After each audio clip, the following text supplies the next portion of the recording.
Hello, hello tout le monde, bienvenue sur ma chaîne Les Enveloppes de Marie. On se retrouve pour le budget du mois de septembre. Alors, pour beaucoup de copines budgéteuses, le mois de septembre, ça va être le mois où il va y avoir pas mal de nouveautés. Pour moi, pour l'instant, je suis pas prête encore à faire, entre guillemets, ma rentrée. Donc je vais continuer comme ça et puis soit je le ferai au mois de janvier ou je le ferai peut-être quelques mois avant, je verrai. Pour dire de m'améliorer parce que bah, je trouve que je suis pas encore assez bien au point. Je fais des économies mais je pourrais en faire je pense beaucoup plus. Je pourrais éviter pas mal de dépenses ou mieux les catégoriser, mieux les budgéter. Donc enfin encore mieux gérer parce que c'est vrai que le système des enveloppes c'est un très bon système pour ceux qui ont du mal à gérer leur argent, enfin leur budget, ou pour ceux qui ont des soucis financiers, enfin qui sont à découvert. C'est vraiment très bien. Alors pour moi personnellement, je ne l'ai pas fait parce que j'étais à découvert, mais je l'ai fait parce que je me rends compte que je dépensais en fait énormément au début du mois je mettais des sous de côté et en fait bah, je réutilisais les sous que j'avais mis de côté donc bah, que finalement je mettais quasiment plus rien de côté et je les utilisais pas pour les cadeaux de Noël, pas pour les cadeaux d'anniversaire mais pour des choses en fait je me dis bah tiens ça hop je le veux je le prends. Donc bah, au fur et à mesure, quand on a des grosses dépenses, bah, du coup le compte diminue et il augmente plus. Donc, donc moralement c'est un peu stressant. Mais là, du coup je me suis mis au système des enveloppes et c'est un petit peu mieux. Alors c'est pas encore parfait, mais c'est beaucoup mieux. Voilà, voilà. Donc on va commencer le budget du mois de septembre. Alors je vais enlever. Hop, j'ai même pas. Je suis en train de voir que j'ai même pas rempli mes trucs du mois de juillet, d'août. Hop. Voilà. Excusez-moi pour le bruit. Hop. Alors. On vient de coucher ma fille. Alors l'endormissement de ma fille c'est un petit peu mieux. Ça va de mieux en mieux. Mais là elle pleure encore un peu. Mais bon, là ça a l'air d'aller. Ah non, elle pleure encore. Papa est avec elle logiquement. J'espère que ça va aller. Hop, donc. Alors, revenu 1. Je vais mettre juste 1 et 2 hein, parce que. Alors, moi je suis à 2150 et mon conjoint, alors je vais mettre 1600. Il n'a pas encore été payé, mais je pense que ce sera dans ces alentours. Si c'est plus, ce que j'espère un peu, on mettra de côté. CAF, c'est 193 et CMG que j'ai déjà eu, c'est 333. Oula. Hop. Je vais mettre ça en rouge. Donc nous sommes à 4276. Alors, j'ai mon petit budget hein, que j'ai fait à côté. Hein, je calcule pas comme ça de tête. Hein. Je suis nulle en calcul mental. Alors, on va cocher ça et ça parce que je les ai déjà eus. Alors, ensuite, crédit dette. Alors, nous avons le crédit de la maison qui est à 920. Nous avons le crédit de la voiture qui est toujours à 200. Et nous avons... alors, du coup, je mets 100 enveloppes, je mets 100. Alors, c'est vrai que, comme je vous l'ai dit, il y a des choses que je fais encore très mal. Par exemple, ça fait 3-4 mois que je budgétise 100 euros pour les 100 enveloppes, mais que je ne les retire pas. Et du coup, bah, ils partent dans autre part. Le mois dernier, je les ai retirés. Donc là, ils sont allés correctement dans mon défi des 100 enveloppes.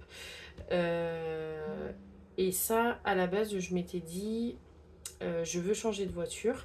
Donc, je veux prendre une voiture plus grande. Donc, forcément, une voiture un peu plus chère que la mienne. Donc, il va falloir que je rajoute au bout un crédit, forcément. Je voulais entre guillemets, voir si je pouvais mettre une mensualité de 300 euros. Donc c'est pour ça que je mets 100 euros dans les 100 enveloppes. Pour l'instant, ça a l'air d'aller. On verra. Et du coup, ça me fait une épargne. Donc ça me fait une épargne pour les 100 enveloppes. Et je vous expliquerai au moment où je vous ferai la destination de tous mes nouveaux défis. Je vous ferai une vidéo où je vous expliquerai tout.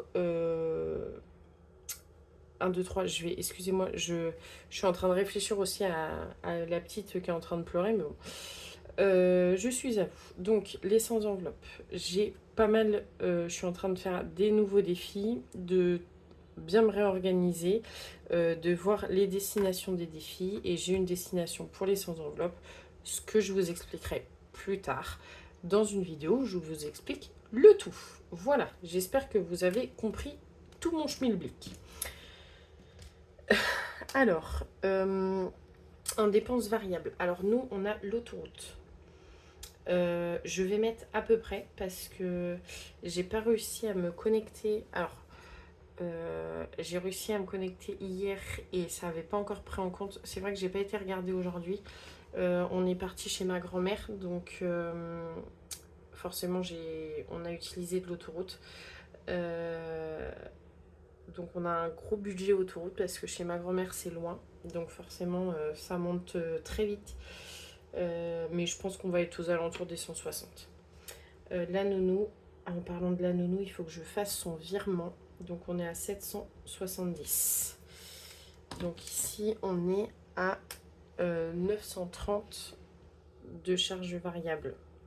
Alors les dépenses variables, c'est tout ce qui va, comme son nom l'indique, varier entre tous les mois. Ça ne va pas être exactement la même somme tous les mois. Là, par exemple, l'autoroute, moi, c'est jamais la même chose. La nounou, c'est quasiment jamais la même chose non plus. Parce que il y a les frais d'entretien, tout ça. Alors là, je reprends juste mon budget du mois dernier pour avoir la notation parce que j'ai pas remis pour mes dépenses fixes. Alors, EDF. On est toujours à 210 euros. SFR. Ah, c'est ça que je voulais avec la rentrée, voir les... Ah, la dernière fois, j'ai voulu regarder sur la route. Voir s'il y a des offres pour les box. Les frais, 7 euros. Assurance maison, on est à 34. La mutuelle, hop, on est à 45. Téléphone. Alors ça, c'est le téléphone de mon conjoint qui passe sur le compte commun. Frais 7. Red, ça c'est mon téléphone. Mon assurance voiture. Et tout ce qui est assurance, tout ça pour mon conjoint. Donc on est toujours à 520 de dépenses fixes. Donc, pour vous réexpliquer un peu, pour ceux qui ne connaissent pas le système, enfin, qui ne connaissent pas, qui ont du mal un peu à fixer un budget, vous prenez tous vos revenus, donc tout ce qui est en plus sur votre compte, toutes les aides, les pensions alimentaires, les salaires, tout. Ensuite, vous notez tous vos crédits ou vos dettes. Vos dettes, par exemple, c'est ceux qui commencent avec un découvert. Le découvert, vous le mettez ici. Si vous commencez avec un découvert de 1000 euros, vous mettez pas 1000 euros ici, hein, parce que du coup, ça va être trop compliqué pour gérer votre budget du mois, vous ne pourrez pas. Donc, vous mettez un petit peu, vous mettez 50, 100 euros, 120, 20 euros même. Déjà, vous comblerez petit à petit le découvert. Vous mettez crédit voiture, crédit à la consommation, crédit maison. S'il y a une chose que je peux vous conseiller, c'est d'éviter les crédits à la... Enfin, pas forcément les crédits à la consommation, mais les paiements en plusieurs fois sans frais. C'est surtout ça. Là, les dépenses variables, donc comme je vous ai dit tout à l'heure, c'est tout ce qui va varier en fait chaque mois. Après, ça, c'est chacun a une gestion de vie différente. Donc, par exemple, la nounou, les autoroutes, les choses comme ça. toutes les dépenses fixes, donc tout ce qui va passer automatiquement sur votre compte.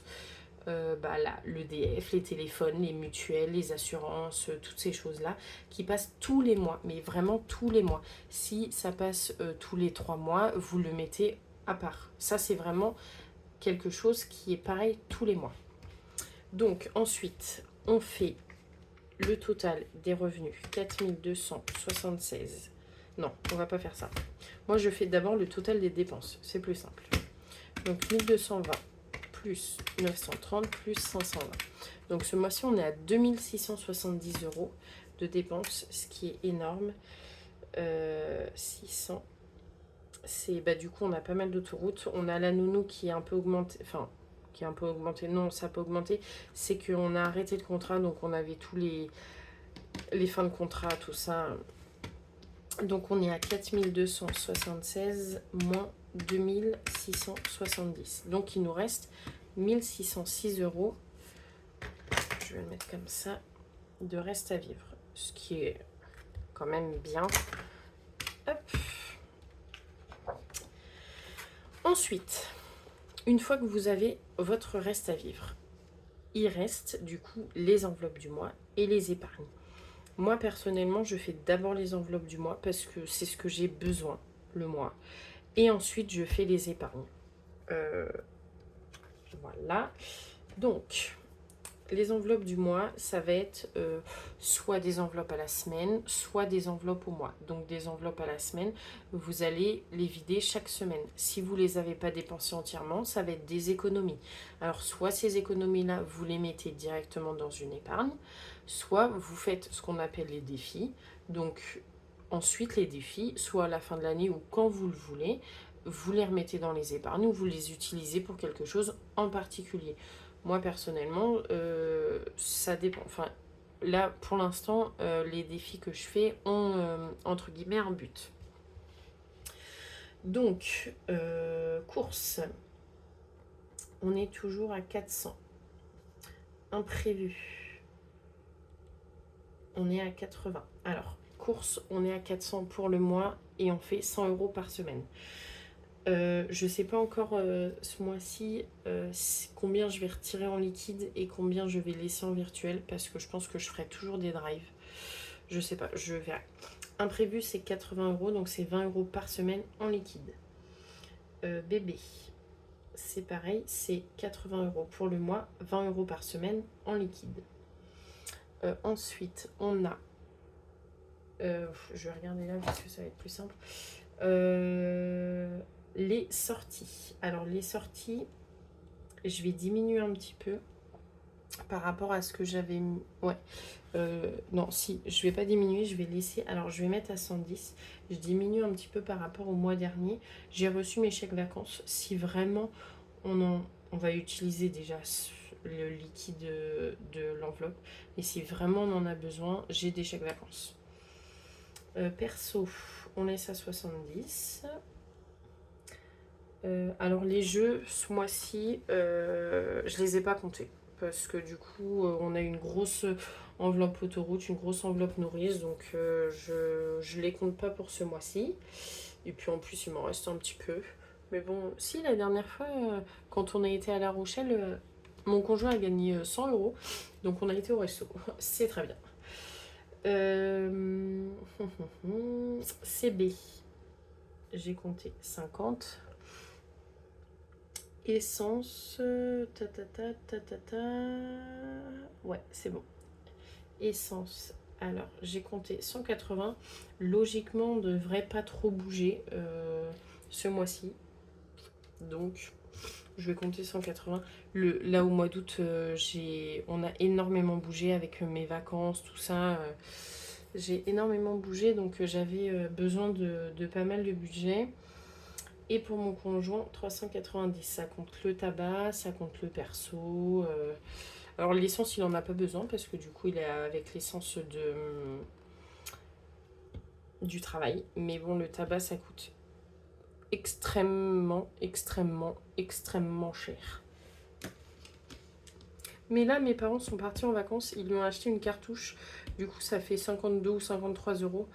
ce qui est quasiment 2 fois moins cher. Il va peut-être en profiter pour s'acheter des chaussures. Est-ce qu'il a besoin de chaussures? Alors là, du coup, je vais recalculer au cas où. Alors 400 plus 80 plus 80 plus 110 plus 70 plus 50 plus 180 plus 390. Oula! Oula, non, je me suis trompée, on n'est pas à 9000 € là parce qu'il y a un problème. 400 plus 80 plus 80. Ah, j'ai peut-être mis 800. Ça fait un peu beaucoup, hein. Là, 1360. Alors, pourquoi moi j'avais mis 1280? Qu'est-ce que j'ai fait?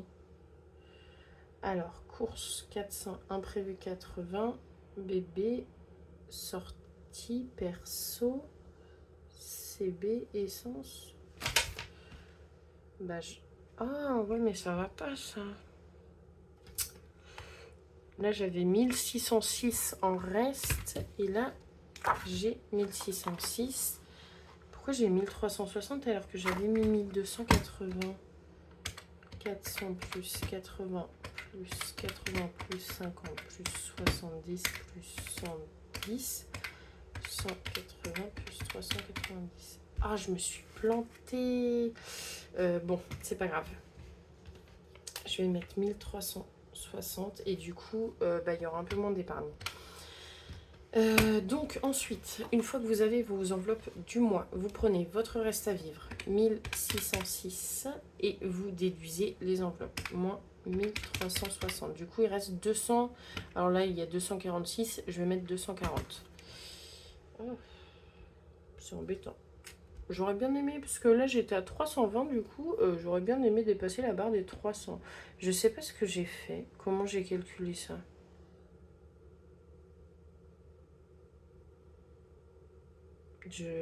Ouais, j'ai dû louper une ligne quand j'ai fait mon calcul. Bon, c'est pas grave. Du coup, alors on va commencer. Ouais, du coup j'ai quand même...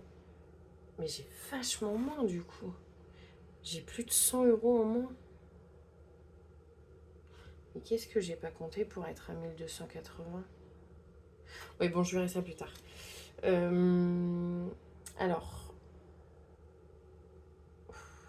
Ouais, mais j'ai 100 € en moins. Alors, je vais mettre fonds de secours déjà. En premier lieu, c'est le truc important. On va mettre 30. On va mettre dans Noël. On va mettre 30. Et on va mettre dans vacances. Alors, vacances, je vais mettre pas mal. Parce que du coup, on compte partir au ski. Avec mon CE, on en aurait pour 1500 €. Alors, c'est plutôt très correct. Mais c'est quand même un budget. Donc, il faut que je le budgétise. Donc, on est à 160. Alors, 240 moins 160, il nous reste 80. Alors, j'avais prévu pour... ouais, je vais mettre congé nounou. Alors, je vais commencer à le faire parce que... du coup, ma fille commence la nouvelle nourrice lundi, l'adaptation. Et cette nourrice-là, du coup, est forcément en année incomplète. Donc, en gros, pour faire court, on lui paye tous ses congés payés au mois de juin ou au mois de mai. Je sais plus. Donc, en fait, il faut que je mette de côté petit à petit pour pouvoir lui payer au mois de juin. Ce que je vais faire, c'est que du coup, les mois où elle aura des vacances, je ne la payerai pas. Donc, enfin, je la payerai le mois, mais je la payerai pas la semaine en fait de vacances qu'elle a prise, vu que je lui paye ses congés payés en juin. Donc, je mettrai la somme de différence de côté, comme ça je serai un peu plus tranquille au mois de juin, mais je préfère quand même mettre un peu plus, on sait jamais. Je mets pas des grosses sommes, je mets 30 €, mais je préfère. Donc il reste 50 €. Et ben écoutez, on va mettre 50 € dans voiture.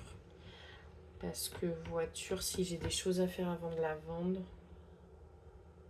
et ça fait longtemps que j'ai pas mis. Voilà. Et puis je vais revoir mes calculs là parce que je pense qu'il y a un truc, il y a un couac quelque part. Je sais pas ce que j'ai fait. Donc voilà. Et bien écoutez, mon budget du mois est terminé. Si jamais vous avez des questions pratiques, des questions sur mon budget, des conseils, quoi que ce soit, vous n'hésitez pas à me le dire. Je suis ouverte à toutes les suggestions, tant que c'est pas des critiques vraiment négatives, tant que c'est des critiques constructives, je suis preneuse. Voilà, voilà. Et bien écoutez, j'espère que vous avez réussi à bien faire votre budget. Je suis vraiment désolée pour le bruit. Bon, je fermerai ça après. Que votre mois d'août et que vos vacances se sont bien passées. Je vous souhaite un très bon mois de septembre et je vous dis à la prochaine. Bisous, bisous.